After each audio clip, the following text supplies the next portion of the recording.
महाराज क्या कर रहे हो? आज कोई समाज सेवा नहीं, आज पत्नी की सेवा।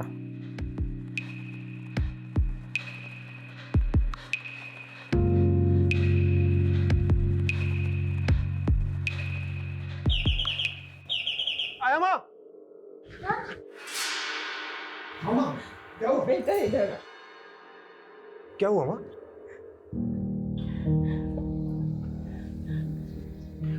कोई बात नहीं माँ, आराम से, एक सेकंड। आप आराम से बैठिए, मैं चादर बदल देता हूँ।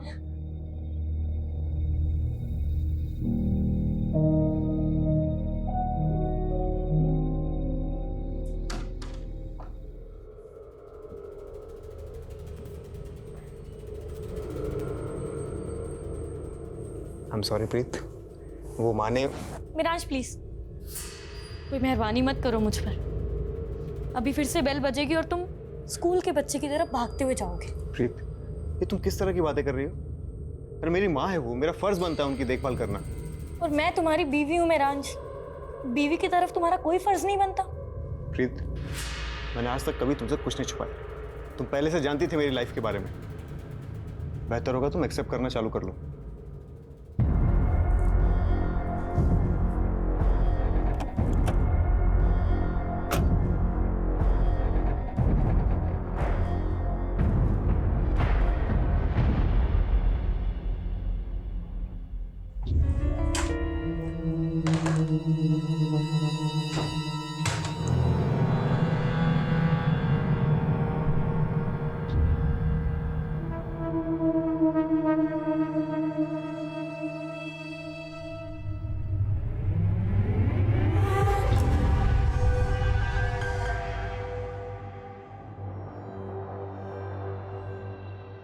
बनिया ने शादी तो कर ली है, पर आगे क्या?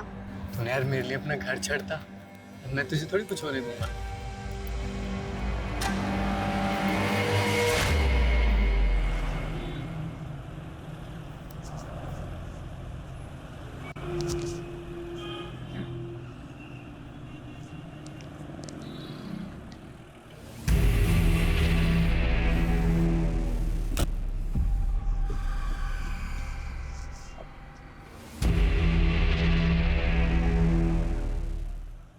यही कार चोर है लक्खू। निकल चल कॉलर छोड़, चोर नहीं हूँ, गाड़ी मेरी है। चाबी खो गई थी इसलिए से खोल रहा था। तेरी ऐसी है। पुलिस होगी गुंडागर्दी करते हो? गुंडागर्दी मैं तुझे बताता हूँ, चला जा। अरे कहाँ लेके जा रहे हो? चल बताता हूँ, चल तेरी गाड़ी लेके आगा यार। मैडम, फॉरेंसिक ने महराज के फ़ोन और लैपटॉप से डाटा रिट्रीव कर लिया है, इसमें कॉपी है। ओके। हाँ, एक बंदा हाथ लगा, कार चोर है। कार चोर? प्रीत से तार जुड़े इस कार चोर के। चलो।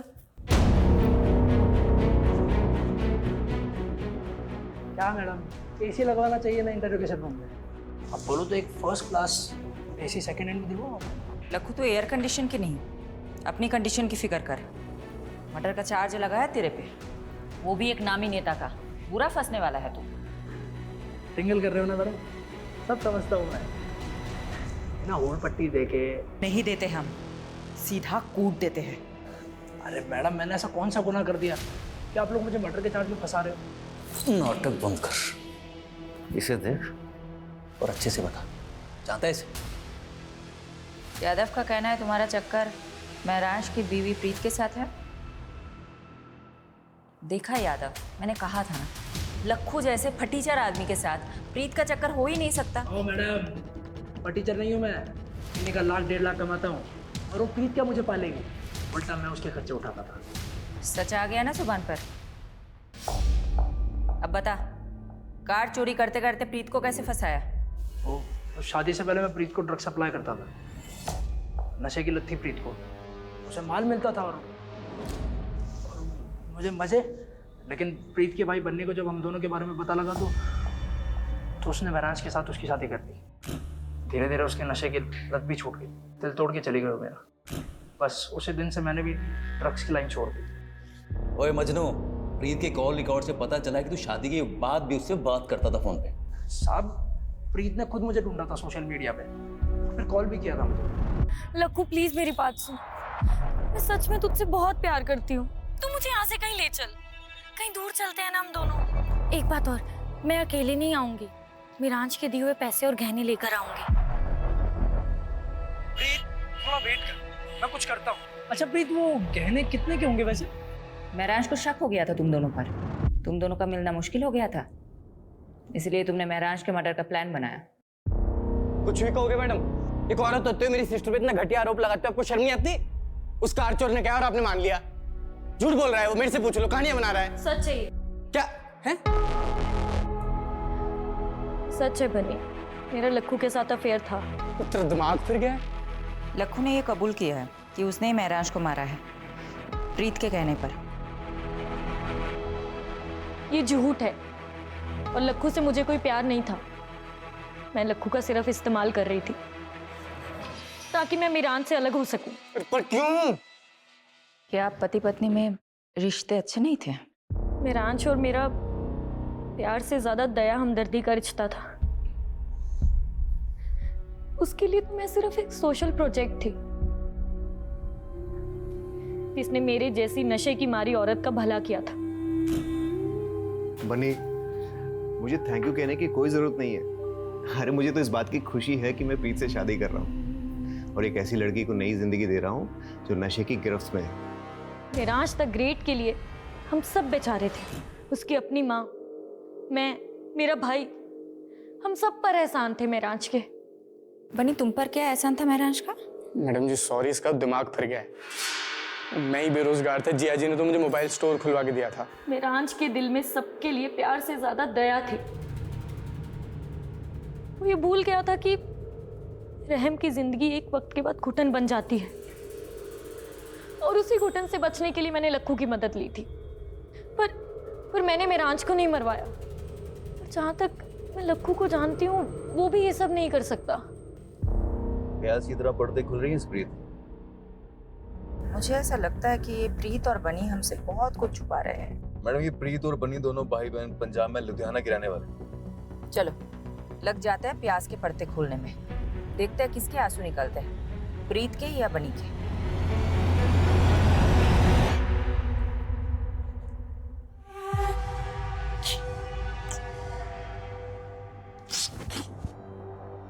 मिल गई मेरे लिए फुर्सत? मैंने तो तू मिल गई। बहुत अकेला लगता है पूरे दिन भर तुम्हारे बिना, और तुम वो इतना लेट घर आते हो। अच्छा एक बात बताओ, पूरे दिन भर मोबाइल स्टोर पे ही रहते हो या कोई और चक्कर में फंसे हो? एक बार देखना तुम, इतनी फ्रेश हो लेता हूँ, फिर साथ में खाना खाएंगे, है ना?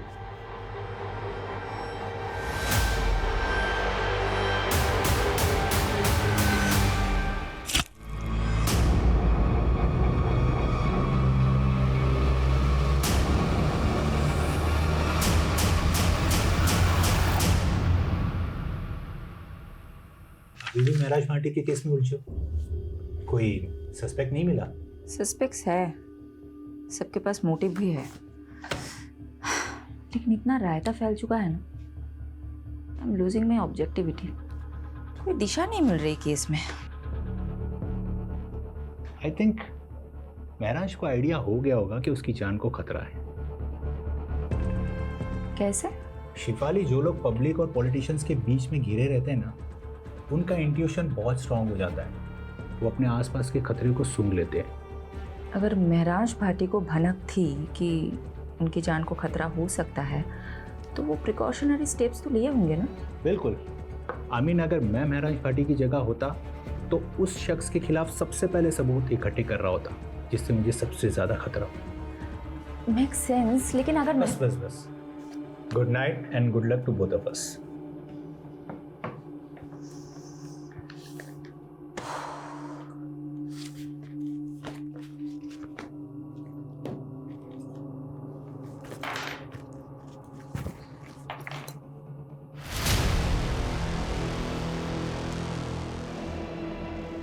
मैडम, फॉरेंसिक ने महराज के फ़ोन और लैपटॉप से डाटा रिट्रीव कर लिया है, इसमें कॉपी है।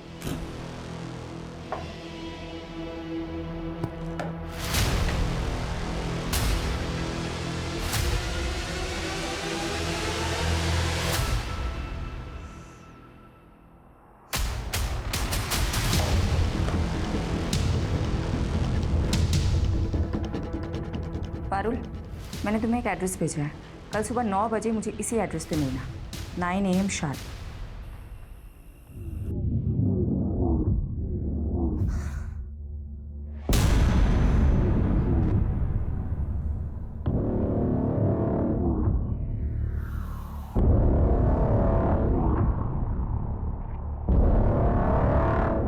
महर, आई रियली लव यू।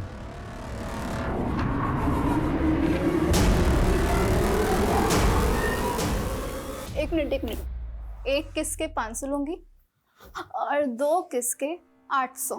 क्या बात है यार, तेरा तो पूरा मेन्यू कार्ड रेडी है।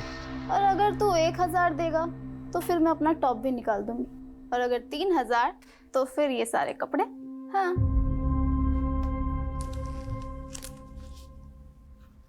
ये मेरा पर्स तेरा, तेरा पूरा मेन्यू कार्ड मेरा। मेहर, कौन है अंदर? तू यहीं रुक, मैं अभी देख कर आती हूँ। क्या है? ये लड़का कौन है? पीछे हटो। कौन है? क्या कर रहा तुम्हारे कमरे में? कौन है तू? और ये पैसे? चल निकल यहाँ से। जा रहा है या? ये क्या है? हैं? क्या है ये? तुम नशा करती हो? 7 मजदूर मारे गए थे, तब महराज भाटी ने आपके खिलाफ PIL फाइल की थी और हाई कोर्ट ने फैसला सुनाया था आपके खिलाफ। मजदूरों के परिवारों को कॉम्पेंसेशन के तौर पे पैसे और प्लॉट देना पड़ा था। काका, अब यही होगा आपका ठिकाना और यही बनेगा आपका अपना घर। मैडम वो है ना, कोर्ट के काम मेरे वकील देखते हैं, मैं नहीं देखता हूँ। तो महराज को धमकी भी आपके वकील ने ही दी थी क्या? महराज भाटी, अपने काम से काम रखने का क्या लेगा तू? पर तू भी क्या याद रखेगा? मैं ही बोलता हूँ, माता जी के नाम पर गुड़गांव में एक आलीशान पेंट हाउस और 50 लाख कैश, और अगर इससे भी तेरा पेट नहीं भरा तो तेरे पेट में कूलियां भरवा दूंगा। मुझसे तोलमोल करना आपके बस की बात नहीं मिस्टर दीपक झुंझुनवाला। बेहतर होगा कि आप उन गरीबों को मुआवजा दे दीजिए। ये आवाज आपकी है ना मिस्टर झुंझुनवाला? अब ये मत बोलिएगा कि किसी ने आपकी आवाज की नकल की है।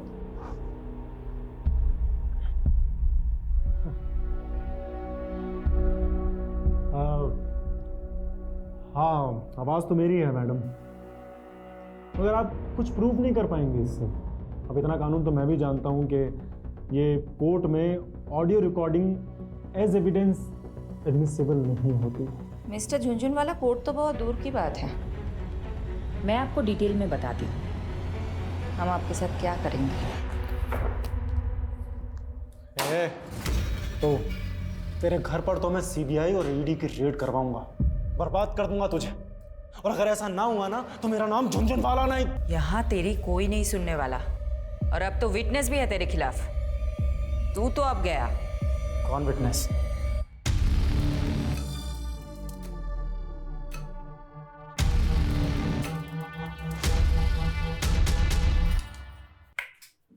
तुम अंधेरे में क्यों बैठे हो? महर ने फिर बदतमीजी की क्या? तुम इग्नोर करो, अभी बच्ची है वो। रंजीता 16 साल की हो गई है महर, और अभी तक मुझे अपना बाप मानने के लिए तैयार नहीं है।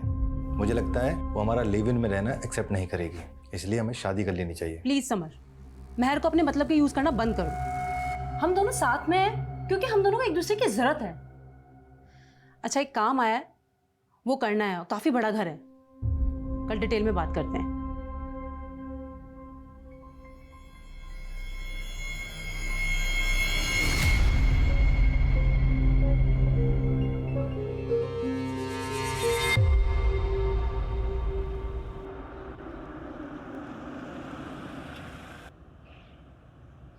यादव जी, प्रीत ड्रग एडिक्ट थी, लेकिन रिहैब के बाद उसकी हालत में काफ़ी सुधार था। ऑन रिकॉर्ड तो उसके खिलाफ और कोई केस है नहीं, लेकिन हाँ, प्रीत के भाई बनी के खिलाफ कुछ ही टाइम पहले एक केस फाइल हुआ था।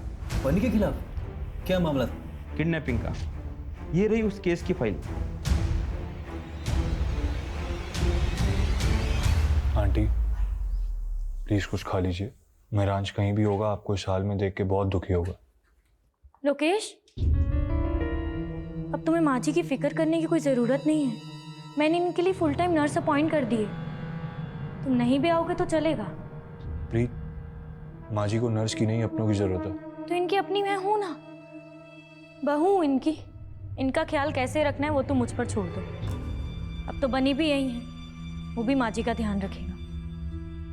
तुम जा सकते हो।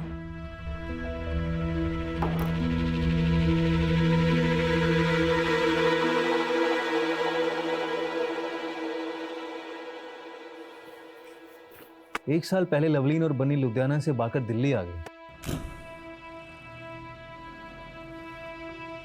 क्योंकि दिल्ली तो ऑब्वियस चॉइस होगी ना बनी के लिए। सोचा होगा कि दिल्ली में सेफ रहेंगे, और महरांज का तो काफी नाम भी था। राइट।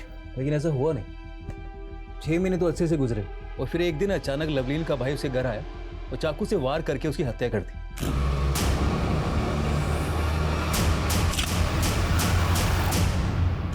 सीसीटीवी में दिखा था उसका भाई।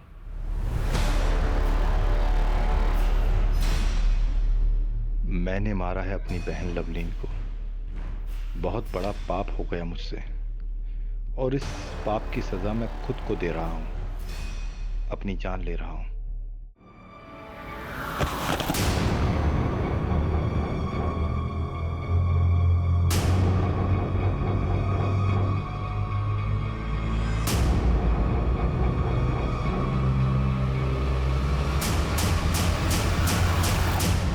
लेकिन इसका महराज के मर्डर से क्या कनेक्शन हो सकता है? सही कहा। यादव, तुम्हें कोई लिंक मिला? अभी तक तो नहीं मिला।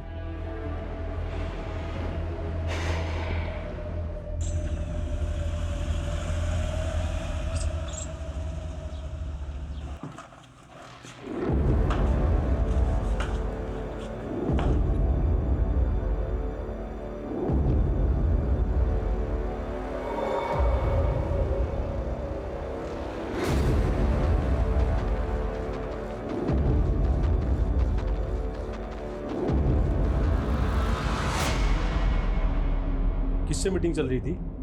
कैबिन से बाहर जाता तो कोई दिखा नहीं हमें। पीछे के दरवाजे से भेज दिया। जरूर कोई महिला रही होगी। कौन थी? राजेंद्र जी, आपकी इन्हीं हरकतों की वजह से आपकी पार्टी ने आपको टिकट नहीं दिया। टिकट से क्या होता है? महरांज को भी टिकट देने वाले थे ना आप लोग। क्या हुआ? ऊपर का टिकट पहले कट करा उसको। देखिए, आज जो प्रस्ताव लेकर आए हैं उसमें आपका ही फायदा है। महरांज के अलावा आपकी पार्टी के पास कोई ऐसा उम्मीदवार नहीं है जो आपको चुनाव जितवा सके। ये काम हम कर सकते हैं। अगर आपकी पार्टी हमें टिकट देती है तो जीत पक्का। थोड़ा वक्त दीजिए, सोच कर बताते हैं। सोच लो, जितना दिमाग नोचना है नोच लो। हमने भी काफी कुछ सोच रखा है। सूरज जी, गाड़ी यहीं रोक दीजिए, मैं यहीं से वॉक करके चली जाऊंगी। सोलंकी जी, आप भी घर चले जाइए, लेट हो गई। ठीक है मैम।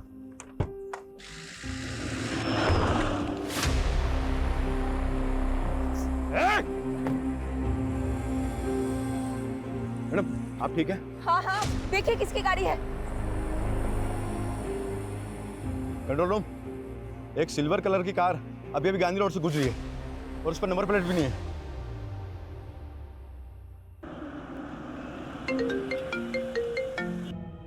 तुम और वीडियो कॉल, क्या हो गया?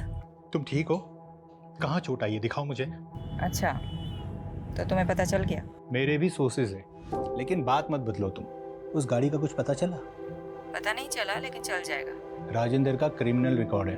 पॉलिटिक्स में आने से पहले हफ्ता वसूली करता था। पूरे चांसेस है कि ये हमला उसी ने करवाया होगा। शक राजेंद्र पे भी है और दीपक झुंझुनवाला पे भी। दीपक झुंझुनवाला ने तो मुझे खुलेआम धमकी दी है। मेरे कुलीग ने बताया कि झुंझुनवाले की लीगल टीम ने एक एंटीसिपेटरी बेल ले रखी है। सुनो ना, पारुल का फोन आ रहा है, मैं तुम्हें बाद में कॉल करती हूँ। Okay, bye bye. हाँ पारुल, बोलो। Madam ji, winsure private limited में महराज का एक्सीडेंटल इंश्योरेंस पॉलिसी था। मैंने मैनेजर को बोल दिया है कि फाइल निकलवाए, और यादव सर को भी अपडेट कर दिया है, वो वहाँ पहुँच रहे। यस मैम, महराज भाटी का एक्सीडेंटल इंश्योरेंस था हमारी कंपनी में, और करीब 6 महीने पहले उन्होंने एक एक्सीडेंटल क्लेम किया भी था, लेकिन हमने उसे रिजेक्ट कर दिया। किस बेसिस पर रिजेक्ट किया था? मैम, वो एक्सीडेंट था ही नहीं, महराज भाटी पर हमला हुआ था, वो भी जानलेवा। तो मिलने चले आए और क्लेम आया है एक्सीडेंटल इंश्योरेंस का। क्लेम?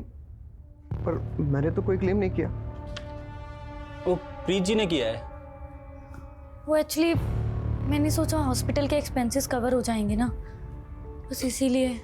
सॉरी, लेकिन हमने वो रिजेक्ट कर दिया। ये कंपनी की पॉलिसी के खिलाफ है ना। मैनेजर साहब, आप प्लीज इस हमले के बारे में किसी से मत बताइएगा। मैं नहीं चाहता कि ये बात मीडिया तक पहुंचे और बात का बतंगड़ बने। यानी इसका मतलब महराज पे पहले भी हमला हुआ था। अजीब बात तो ये है, प्रीत, लोकेश या बनी ने हमें ये बात नहीं बताई। हो सकता है इन तीनों में से भी कोई शामिल हो। अब हम अपने तरीके से पता लगाते हैं। इंश्योरेंस क्लेम फाइल से उस डेट का पता करो और महराज का फोन उस डेट के आसपास किन किन लोकेशन में एक्टिव था उसका पता लगाओ।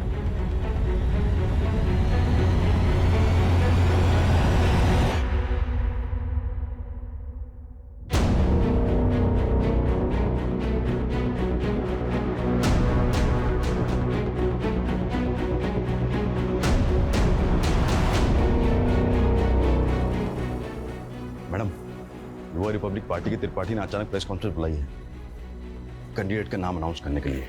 बहुत सोच विचारने के बाद सर्वसम्मति से हमारी पार्टी ने यह फैसला किया है कि महरांश भाटी की जगह इलेक्शन का टिकट उनकी पत्नी प्रीत भाटी को दिया जाएगा।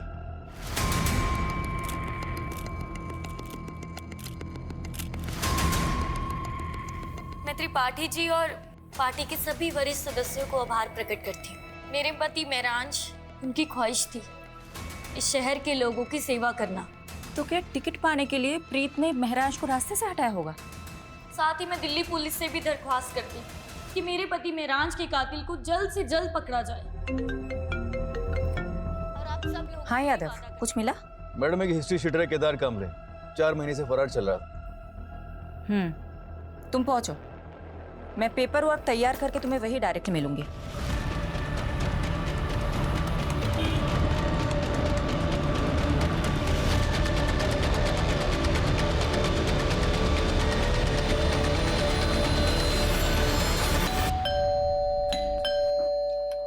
अरे ऐसे कैसे सर, जुबान है हमारे पास, बेहतर होगा आप चुप रहें। सोलंकी, पूरा घर छान मारो। अरे मैडम पर चेक करो।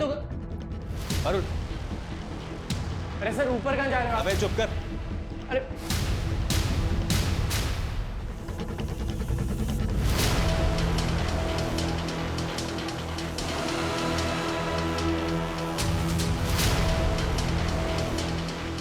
मैडम, नशे का गोदाम भरा या तो? नार्कोटिक टीम को इन्फॉर्म करो।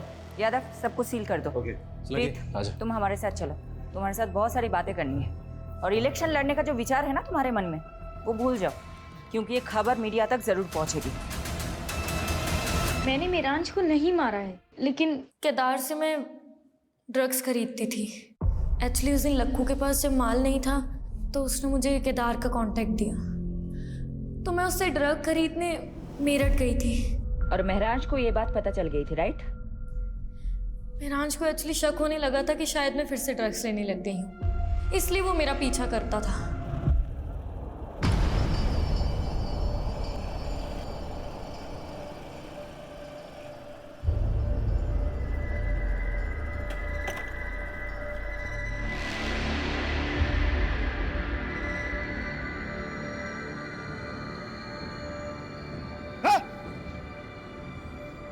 क्या हो रही? हाँ? क्या हो रही? अगर तुमने प्रीत को दोबारा ड्रग्स भेजा ना, मुझसे बुरा कोई नहीं होगा, समझा? तू होगा दिल्ली का नेता और ये मेरठ है और यहाँ मेरा राज चलता है, समझा ना तू? निकल।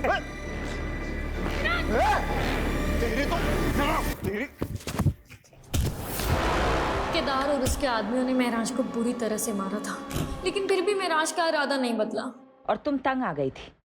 तुम्हारे नशे की लत के आगे महराज दीवार बनकर खड़ा था, इसलिए तुमने उसे मरवा दिया, राइट? ऐसा नहीं है। क्या कोई पॉलिटिशियन इस काम में शामिल था जिसने तुम्हें महराज की जगह इलेक्शन में खड़ा करने का लालच दिया था? मैंने महराज को नहीं मारा, और जहाँ बात इलेक्शन में खड़े होने की है, वो मैंने सिर्फ महराज की इच्छा पूरी करने के लिए किया। आप प्लीज मेरा यकीन कीजिए, इनफैक्ट मैं सच बोल रही हूँ। महराज जैसे आदमी में भी तुमने ऐप ही देखी, तुम पे कौन यकीन करेगा?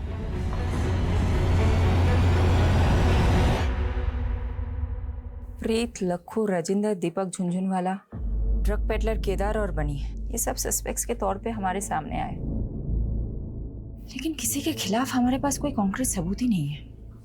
मैडम, इन सब से हमने अपने तरीके से पूछताछ की, लेकिन अभी तक कुछ भी हाथ नहीं लगा। महराज के पिछले 2 साल के कॉल रिकॉर्ड्स भी चेक किए, लेकिन उससे भी कोई लीड नहीं मिला। सिचुएशन हमारे लिए बहुत फ्रस्ट्रेटिंग है। मैं पर्सनली बहुत गिल्ट फील करती हूँ कि मैं एक विक्टिम को इंसाफ नहीं दिला पा रही। एक माँ से उनका बेटा छीन गया, लेकिन हम कुछ कर ही नहीं पा रहे।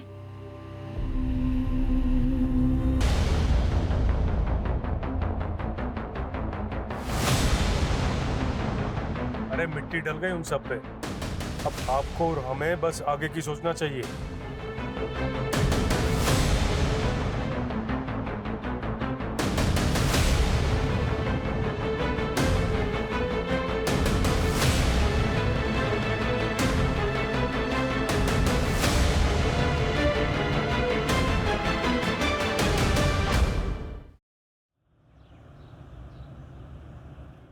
ये तो हमारी बेटी की बदकिस्मती है जो इतनी छोटी सी उम्र में विधवा हो।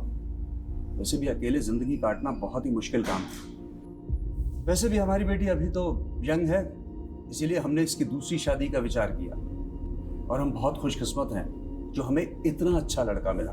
मेरे भाई की भी पहली पत्नी शादी के 2 साल बाद ही गुजर गई, लेकिन मैं चाहती थी कि मेरे भाई का दोबारा घर बसे, इसलिए आज मैं बहुत खुश हूँ और मेरी बेटी मेहर भी कि मेरे भाई को इतनी अच्छी लड़की मिली। क्यों समर, सही कहा ना? इस बात पर एक ग्रुप सेल्फी तो बनती है। आ जाओ सब।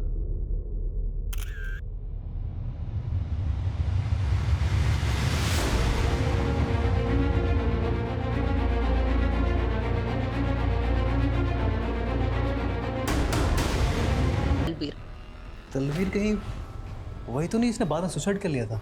जी हाँ सर, कुछ तो बहुत बड़ा झोल है इस केस में। यादव, पारुल, ढूंढ निकालो इन तीनों को। जी मैडम।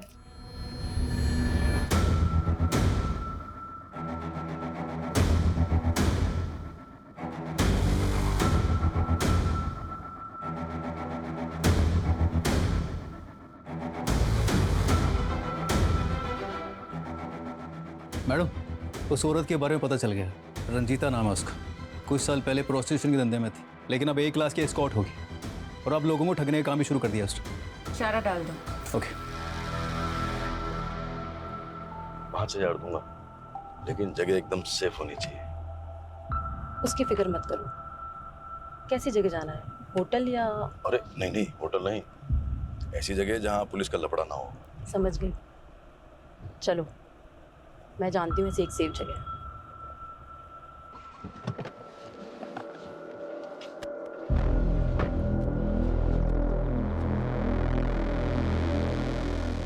ये है मेरा घर, सबसे सेफ जगह। इससे सेफ एक जगह और है। कौन सी? जेल।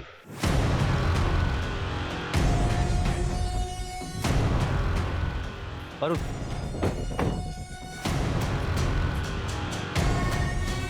सोलंकी, पूरा घर छान मारो, कहीं ना कहीं तो मिलेगा। ओह, तो यहाँ छुप के बैठा है तू? चल। मेरा असली नाम दलबीर है। लवलीन मेरे चाचा बलजीत की बेटी थी, जस्सी की सगी बहन। जब लवलीन बन्ने के साथ भाग गई तो मेरे चाचा टूट गए थे। मुझसे उनकी हालत ये देखी नहीं गई। क्या तुम्हारे चाचा ने तुमसे ऐसा करने को कहा था? कहा नहीं था, लेकिन मैं उनके जज्बात समझता था, इसीलिए मैंने लवलीन को मार दिया।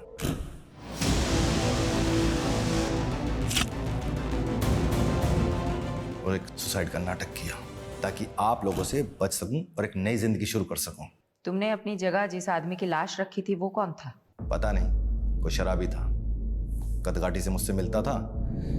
उसको अपने कपड़े पहनाए और ट्रक के आगे धक्का दे दिया।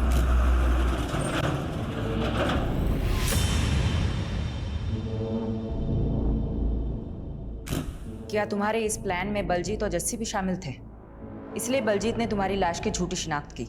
नहीं, उनको कुछ नहीं पता था। कपड़े और कदकाठी देखकर वो भी धोखा खा गए थे, और ऊपर से सुसाइड नोट भी तो था। महराज को तुमने क्यों मारा? जी लवलीन ने घर से भागने की कोशिश की पर पकड़ी गई। समझ ही नहीं आ रहा क्या करें। पूरे खानदान की नाक कटवाने चली है तू। तुम दोनों बालिग हो और तुम दोनों को अपनी जिंदगी अपने हिसाब से जीने का पूरा हक है। अगर तुम्हें मुझसे कोई सपोर्ट चाहिए दिल्ली में तो मैं पूरा सपोर्ट करूंगा। और जहां तक रही बात शादी और घर की, तो मैं देख लूंगा।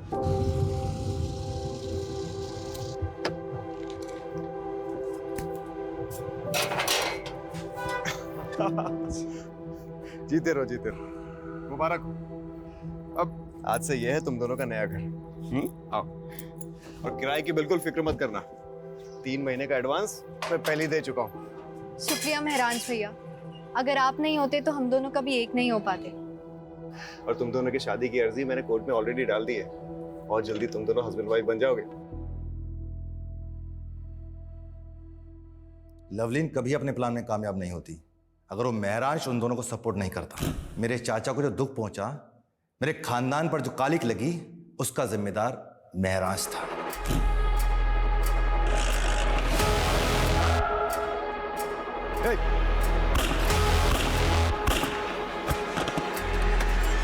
गुस्सा भी आता है और तरस भी आता है तुम्हारी ऐसी पिछड़ी सोच पर। क्या गलत किया था तुम्हारी बहन ने? वो बालिग थी, उसे हक था अपनी मर्जी के लड़के के साथ शादी करने का। तुम होते कौन हो किसी की जिंदगी के फैसला करने वाले? और जिस चाचा के नाम पर तुमने ये जुर्म किया है ना, वो भी आज तुम पर शर्मिंदा होंगे।